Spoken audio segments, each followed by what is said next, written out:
Good evening. Tonight we'll talk about another possible state of consciousness, hypnosis. So as you can see, the fact that the book refers to this as another possible state of consciousness tells us that they don't really know what goes on in hypnosis. It's still kind of debated. But there have been some good research, and we do know a little bit about it. So if you look over here, this weird looking dude is creepily staring down at this young lady, and he's saying, "Your arm may soon feel so light that it rises." And this is kind of the crux of hypnosis, meaning suggestion. So the text definition is: hypnosis is a social interaction in which one person, the hypnotist, suggests to another, the subject, that certain perceptions, feelings, thoughts, or behaviors will spontaneously occur. The key word here is suggests. Now, an alternative definition that I'd like you to consider is hypnosis is a cooperative social action in which one person is in a state of being likely to respond to suggestions from another person. So you see it's kind of flipped here. Here the active person is the hypnotist, and here it's kind of saying that the reason that the person's able to be hypnotized is because they are in a state where they are likely to be hypnotized and be suggestive. So this state has been called heightened suggestibility as well as a trance. But there's a little controversy about this. Does this social interaction really require an altered state of consciousness? People are still debating about this, and we'll talk about this a little bit in class. So there are certain types of hypnotic suggestions. The subject may be led into changes in perceptions, such as the headache is fading away. Behavior: your right arm might rise by itself. Emotions: you're feeling more relaxed and confident. Or attitudes: I get nutrition from food and get comfort from friends. How about memory? You got lost in a mall as a child.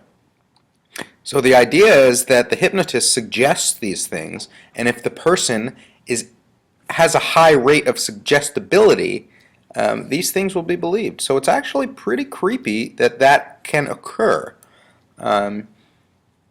And it just makes you wonder about how much of what we believe and think and behave is our own or has been suggested by outside forces, whether it's the media, whether it's our parents, whether it's our family or friends.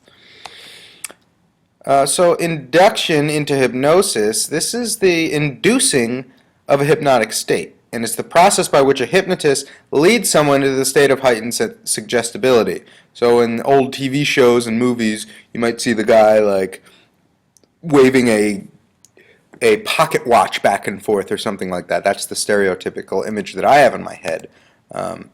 See, there you go. A swinging watch and the recitations of the words, "You are getting sleepy, very sleepy." Not necessary. That's kind of a caricature. But it turns out that 20% of people are highly hypnotizable or suggestible. So how do some people get so hypnotized that they can have no reaction to ammonia under their noses?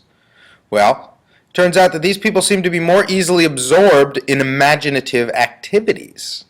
So they can sort of extinguish or stop caring about themselves and invest themselves almost wholly in whatever activity is going on. So if you tell them to do something, they're going to forget about their troubles and worries and really enter into that activity in a full way. They're also able to focus and to lose themselves in a fantasy, like I just said. So the hypnotic induction method might happen to work just right. So these people are really, it's kind of like the perfect storm. The person has to be highly suggestible, and the hypnotist have to know what he's doing.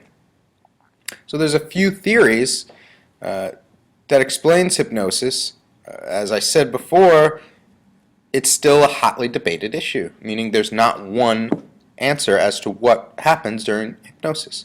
So the divided consciousness theory says that hypnosis is a special state of disassociated or divided consciousness of our dual-track mind. Remember, we talked about how one track of our mind is conscious, everything that we know that we're doing. Another track is the unconscious, which we really have no control over what's going on. It happens without our knowing that it's happening.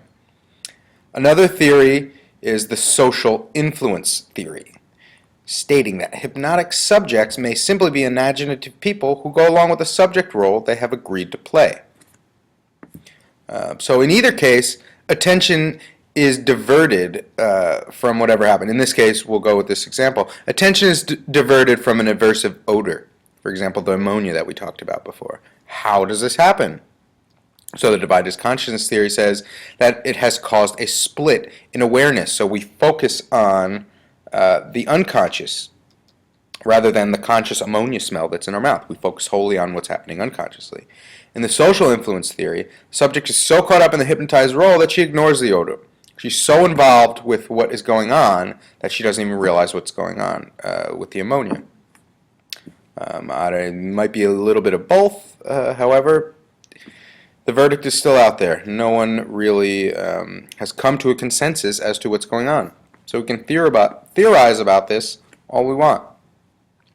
So there is actually hypnotherapy, and it's beneficial for some people. So it can block your awareness of pain, even enough for surgery without anesthesia. It's pretty interesting. It can reduce obesity, anxiety, and hypertension, improve concentration and performance. This is like a Jedi mind trick. It's suggested that you take certain actions or improve your concentration or performance, and you do so. Now, you might ask, is that really you doing it, or is just that you being programmed to do something? That's something we could talk about in class. But there are certain things that hypnosis cannot do. It cannot work when people refuse to cooperate. It cannot bestow superhuman abilities or strength. And it cannot accurately boost recall of forgotten events. It is more likely to recall, it is more likely to implant false recall. So all of these, remember we watched the video where people were basically being coached by these therapists to remember all of these instances of abuse. I mean, I remember Roseanne, the actor, was an example of this. So that's probably what happens, is people are in this highly suggestible state. So when the therapist suggests something about their past, they may elaborate upon it. So this is kind of what hypnosis can actually do and what it can't do. So that will conclude our lesson for the evening. I will see you soon. Good night.